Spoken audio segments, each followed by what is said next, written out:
Yo, what up gang? Arie here and welcome back to another video. Today, we're back to the case studies. I already know y'all love the case studies, and today I got a very interesting one to show you. I'm not gonna lie to you, I love doing case studies because I love learning about new stores and new brands that just do things in a way that I've never seen before. And today's no exception. We're gonna be looking at a lifestyle brand that looks super interesting to me. I've actually never heard about this brand, so as soon as I saw it and figured out how much traffic they were driving on a consistent basis, I figured we have to look deeper into this. We have to extract some of the juices of this brand because it looks super dope. And as I said, it's a lifestyle brand, so it's not really one particular product, which personally I like. I think that's my style of brand, at least. I love just making a brand around a lifestyle and like some values. It's kind of like my channel. It's not really only about e-commerce anymore. It's more than that. So I'm sure that we're gonna learn a lot from this today. And if you do learn something, of course, make sure you drop a like on the video. That always helps support the channel. Subscribe and drop me a comment. Love talking to you guys in the comments, for real. But without further ado, let's get right into it.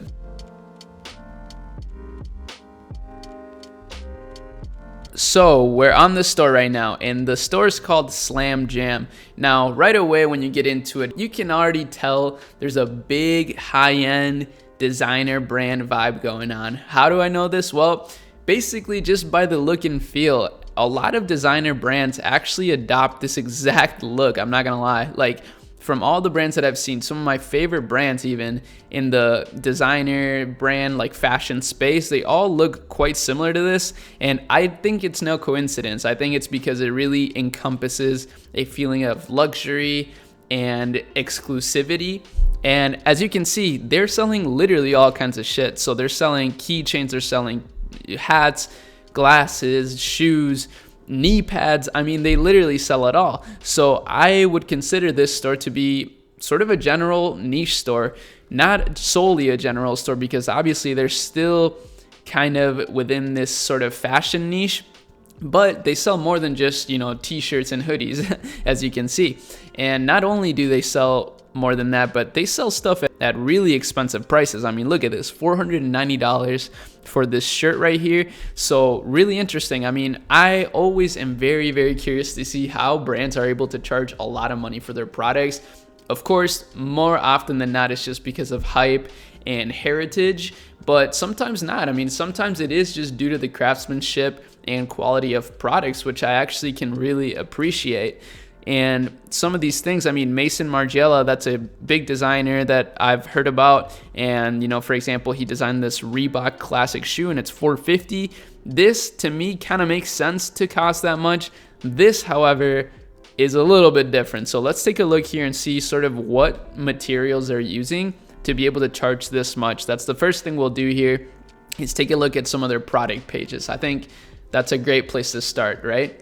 So first of all, obviously they got the, you know, picture on the left, text on the right. I actually saw or read somewhere that having this sort of layout actually increases your conversion rate. Some stores have their text on the left and the pictures on the right, and apparently that actually makes it convert less.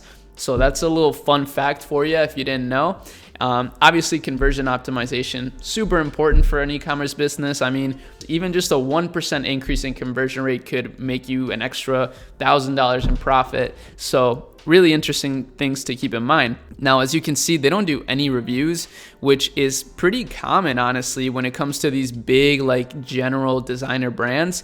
It's really interesting to me because I think as a shopper, as a consumer, one of the things I look at the most is how people are reviewing these products. And it's interesting to see that some of these extremely high-end brands don't even have reviews. So not super uncommon, actually. I don't see a lot of these brands having reviews, but I'm not gonna lie, I think if you were to start a designer brand, maybe that's kind of a way to differentiate yourself, is actually include your community's opinions on your clothes and add reviews to your store. I mean, that's an easy way, I guess, to stand out from the crowd since everybody seems to be doing this.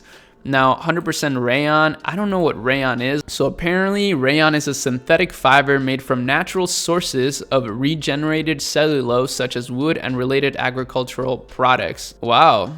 So it's very breathable apparently, it's very light and good for hot weather. and it's often used in sportswear and summer dresses. So that's actually kind of interesting. This shirt now has a little bit of a deeper meaning to me. It kind of is a little more innovative, but still 494 euros is pretty crazy. Made in Japan, that's pretty dope, I gotta say. So there's really not much I can say about their product page. It's super simple. I actually really love this feature that they got here. Like if you're a developer out there and you know how to add cool features to your online stores, this would be something cool to add, I think, is like this little slideshow. It's automatically sliding back and forth between pictures and you can see sort of the progress. So let me just add one of these to my cart. Okay, so something interesting I just noticed. They say only one left on all of their sizes. I don't know if they're capping or not. I mean, I'm gonna go ahead and guess that that's not true and that they don't have just one size left of everything. But that's pretty clever, man. That's a pretty clever way to name your variants. If you have multiple variants, is to say something like only one left on the name of the variant. That way you're adding like a little bit of scarcity to your offer. I mean, I definitely think that's gonna make it convert more, obviously. But let's add a medium to our cart. That's my size, excuse me. And let's see sort of what we got after that. So I mean, they got this little slide cart. It didn't even take me anywhere. Okay, so pretty simple stuff again. I mean, they really are keeping it very simple, which is honestly cool. I think simplicity is really interesting and dope. The best things in life come out of simplicity, and this is no exception. Now, let me read to you a little bit about this company and kind of how it was founded, because I think that'll give us a clearer picture as to how they're able to sell all these different kinds of products and still remain super popular. I mean, I don't know if I showed you, but this website is literally getting over 500,000 monthly visitors. So literally like over $1 million in sales probably, especially considering their average order values are like definitely in the hundreds, maybe even thousands.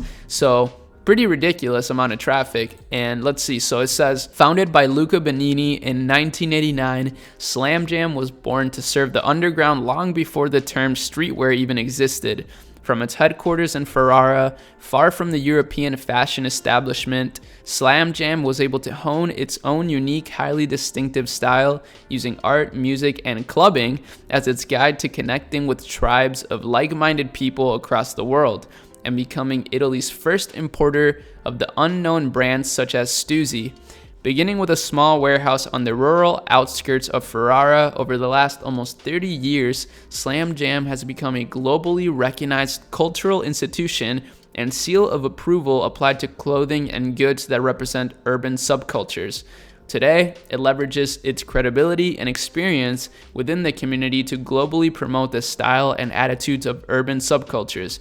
Beyond its distribution and retail businesses, Slam Jam collaborates with brands as a full-stack, go-to-market global partner, providing every level of service from direction of branding and design to wholesale, retail, and engagement with the community. So this is really interesting. This is more than just like a clothing brand. They're actually a full-stack brand. They obviously provide consulting, marketing advice, wholesaling advice, and much more, which is something that you can do the longer you are around. So this is why I'm super into the idea of creating a brand that you're gonna stick to for 5, 10, maybe even like 20 years, because that way you'll gain a level of credibility that is just gonna be unmatched. And I mean, this is such a great example. I've never heard of this store, and seeing how much traffic it gets is not only inspirational, but it's a testament to why credibility works.